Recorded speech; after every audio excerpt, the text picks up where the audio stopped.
क्या आप जानते हैं दुनिया के सबसे बड़े इन्वेस्टर कहे जाने वाले वॉरेन बफेट को पिछले साल 2020 में 3,400 करोड़ रुपए सिर्फ डिविडेंड के थ्रू मिले। और एक समय पर दुनिया के सबसे रिचेस्ट पर्सन कहे जाने वाले जॉन डी रॉकफेलर, जिन्हें हम मॉडर्न हिस्ट्री के रिचेस्ट पर्सन भी कहते हैं, उन्होंने कहा था कि उन्हें सिर्फ एक ही चीज खुशी देती है, वो है उनके डिविडेंड्स को आते हुए उन्हें देखना। तो डिविडेंड क्या होते हैं, कौन सी कंपनियां डिविडेंड देती हैं और हम कैसे डिविडेंड पा सकते हैं और डिविडेंड के फायदे और नुकसान क्या हैं, इन सब को जानेंगे इस वीडियो में। नमस्कार दोस्तों।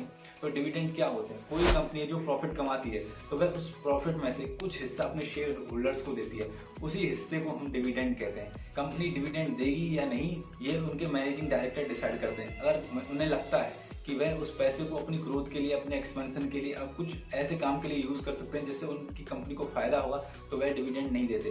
पर इससे इन्वेस्टर को कोई नुकसान नहीं होता। इन्वेस्टर्स को आगे चलकर फ्यूचर में फायदा ही होता है, क्योंकि वह उससे थोड़ा और प्रॉफिट कमाएंगे, ग्रोथ लाएंगे, सेल्स बढ़ाएंगे, जिससे उनके शेयर्स की वैल्यू बढ़ेगी और आगे चल के कंपनी का प्रॉफिट बढ़ेगा। और उन्होंने डिविडेंड दिया तो उसका डिविडेंड आज के समय से काफी ज्यादा होगा, क्योंकि प्रॉफिट भी ज्यादा होगा।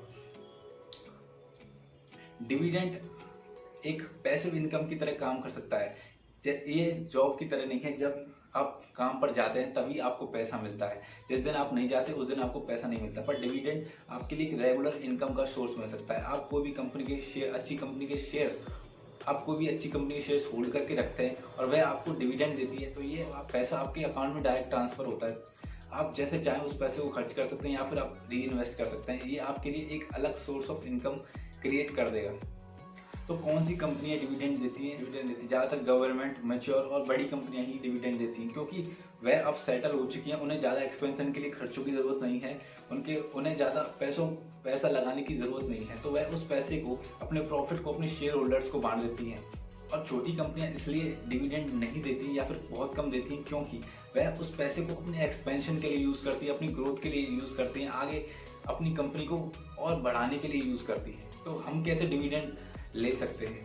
हमें ऐसी कंपनी सर्च करनी होंगी जो अच्छा खासा डिविडेंड देती हूँ। आप इन्हें स्क्रीनर, मनी कंट्रोल जैसी कई सारी वेबसाइट पे जाके चेक कर सकते हैं जो अच्छी खासी डिविडेंड देती हैं। पर सिर्फ डिविडेंड देखकर कंपनियां लेना भी सही नहीं, क्योंकि डिविडेंड आपको मिल भी रहा है तो आप ऐसी कंपनी मत खरीदे जिसमें ग्रोथ नहीं है, जिसका कोई फ्यूचर नहीं है। अगर आप जो पैसा इन्वेस्ट किया है उस कंपनी से डिविडेंड लेने के लिए, उसकी वैल्यू आगे चल के कम हो जाएगी अगर वो कंपनी ग्रोथ नहीं करेगी। अगर वो कंपनी ग्रोथ करती रही, साथ में आपको डिविडेंड भी मिलता रहा, तो इससे अच्छा कुछ नहीं है। आपको ऐसी कंपनी चाहिए जो ग्रोथ करे, साथ में आपको डिविडेंड दे। कुछ डेट्स इंपॉर्टेंट होती हैं डिविडेंड लेने के लिए, जिसे हम कहते हैं रिकॉर्ड डेट। कोई भी कंपनी जो डिविडेंड के लिए अनाउंसमेंट करती है तो ये इन डेटों का भी अनाउंसमेंट साथ में करती है, जिसमें रिकॉर्ड डेट वो डेट होती है, उस डेट तक आपको उस कंपनी के शेयर होल्डर्स के अंदर आपका नाम होना चाहिए, आपको डिविडेंड चाहिए। तो रिकॉर्ड डेट से पहले एक और डेट होती है जिसे हम एक्स डिविडेंड डेट कहते हैं। यह वो डेट होती है और आखिरी दिन होता है जब आप शेयर खरीद सकते हैं, जिससे आप शेयर होल्डर्स में आ सकते हैं, उस कंपनी के में जो डिविडेंड पा सकते हैं। अगर आपको डिविडेंड उस कंपनी का चाहिए तो एक्स डेट से पहले ही आपको शेयर्स खरीदने होंगे उस कंपनी के, तभी आपको डिविडेंड मिलेगा। मैं आशा करता हूँ आपको ये वीडियो अच्छी लगी। आपको वीडियो कैसी लगी ये कमेंट्स में बताएं। आपको अच्छी लगी तो ये लाइक करें। Thanks for watching.